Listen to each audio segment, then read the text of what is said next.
Radhe Radhe friends, आज की video में मैं आपको संतान सप्तमी की व्रत कथा सुनाऊंगी।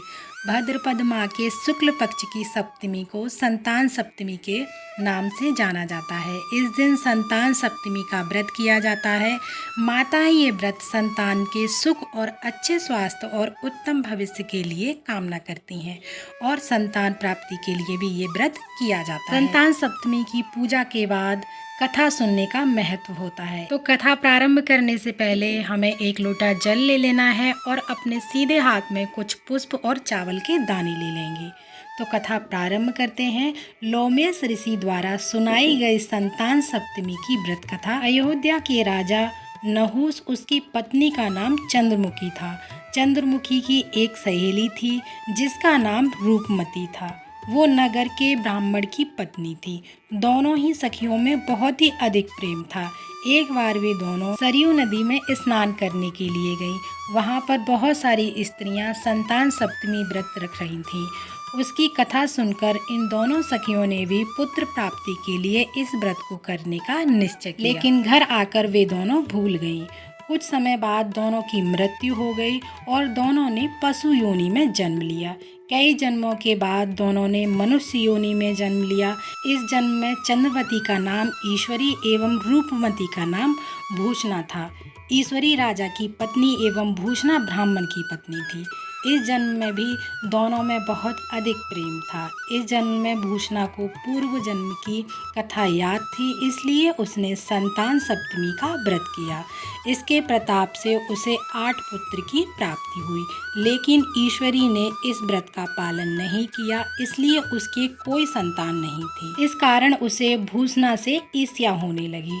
उसने कई प्रकार से भूषणा के पुत्रों को मारने की कोशिश की, लेकिन उसके भूषणा के व्रत के प्रभाव से उसके पुत्रों का कोई क्षति नहीं पहुंचा कर। एक दिन थक हार कर ईश्वरी ने अपनी ईर्ष्या एवं अपने कृत्य के बारे में भूषणा से कहा और क्षमा भी मांगी। तब भूषणा ने उसे पूर्व जन्म की बात याद दिलाई और संतान सप्तमी के व्रत को करने की सलाह दी। ईश्वरी ने पूरी विधि विधान के साथ व्रत किया और उसे एक सुंदर पुत्र की प्राप्ति हुई। इस प्रकार संतान सप्तमी के व्रत का महत्व जानकर सभी मनुष्य संतान प्राप्ति एवं उनकी सुरक्षा के उद्देश्य से इस व्रत का पालन करते हैं। इस तरह से हमारी संतान सप्तमी की व्रत कथा पूर्ण हो जाएगी। उसके बाद में जो हमने हाथ में पुष्प ले रखे हैं वो माता पार्वती को समर्पित कर देंगे और हाथ जोड़कर माता पार्वती से अथवा संतान सप्तमी माता से अपने बच्चे के अच्छे स्वास्थ्य और लंबी उम्र की कामना करेंगे एवं इस कथा को सुनते पढ़ते हुकारा भरते सभी की मनोकामना पूरी करें। संतान सप्तमी माता सब पर कृपा करे, सबकी गोद भरी रहे, यही कामना करेंगे। अब हम गणेश भगवान की कथा पढ़ेंगे। एक बार की बात है, एक गांव में एक औरत अपनी लड़की के साथ झोंपड़ी में रहती थी। एक पास के गांव में ही गणेश जी का मेला लगा था। गांव के सभी बच्चे उस मेले में जाने लगे। यह देखकर वह लड़की अपनी माँ से बोली, मुझे भी उस मेले में जाना है। बेटी की जिद को देखते हुए माँ ने बेटी को एक मेले में जाने की अनुमति दे दी। माँ ने उस बेटी को मेले में जाने से पहले 2 लड्डू दिए और बोतल में पानी दिया। माँ ने कहा कि इसमें से एक लड्डू तुम खा लेना और एक लड्डू गणेश जी को दे देना। वह लड़की अपनी माँ को ठीक है कहकर मेले की तरफ चल पड़ी। मेले में जाकर लड़की मेला देखने लगी। उसके बाद शाम हो गई। सभी लोग मेले से घर की तरफ वापस जाने लगे। तभी लड़की को अपनी माँ की बात याद आई। वह लड़की गणेश की मूर्ति के सामने बैठ गई और उनसे कहने लगी, गणेश जी इसमें से एक लड्डू खा लो और पानी पी लो, इसके बाद मैं अपने घर चली जाऊंगी। बहुत देर हो गई लेकिन गणेश भगवान नहीं आए तो वह लड़की वहीं बैठी रही। गणेश भगवान ने सोचा, जब तक मैं यह लड्डू नहीं खाऊंगा तब तक ये लड़की अपने घर नहीं जाएगी और पहले से ही बहुत देर हो चुकी है। इसलिए गणेश भगवान एक बालक का रूप धरकर उसके सामने आए। उन्होंने लड़की से एक लड्डू लेकर खा लिया और पानी पी लिया।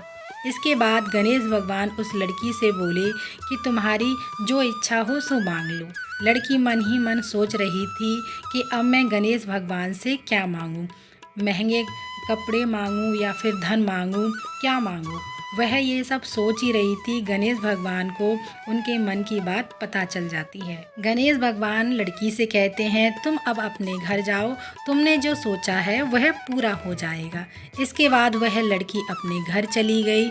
उसने घर जाकर देखा तो उसने जो भी सोचा था वह सब पूरा हो गया। उसे एक बड़ा घर मिल गया, धन और कपड़े सब कुछ मिल गया। लड़की ने सारी बात अपनी माँ को बताई। उन्होंने गणेश भगवान की पूजा की और भोग लगाया। इस तरह से गणेश भगवान अपने सभी भक्तों की इच्छा को पूरी करते हैं। बोलो गणेश भगवान की जय। कथा सुनने के बाद हम आरती करेंगे और आरती करने के बाद में हाथ जोड़कर प्रार्थना करेंगे। तो इस तरह से संतान सप्तमी की व्रत कथा पूरी होती है। संतान सप्तमी की पूजा विधि की वीडियो मेरे चैनल पर आ चुकी है। अगर वीडियो आपको थोड़ा सा भी अच्छा लगा है तो वीडियो को लाइक ज़रूर कीजिएगा। साथ ही मेरे चैनल को सब्सक्राइब करना ना भूलिएगा। त्योहारों से जुड़ी वीडियोस मेरे चैनल पर आती रहती हैं तो बेल आइकन बटन ज़रूर दबा दें। मिलते हैं फिर अगली किसी और वीडियो में। तब तक के लिए आप सभी को मेरा राधे राधे।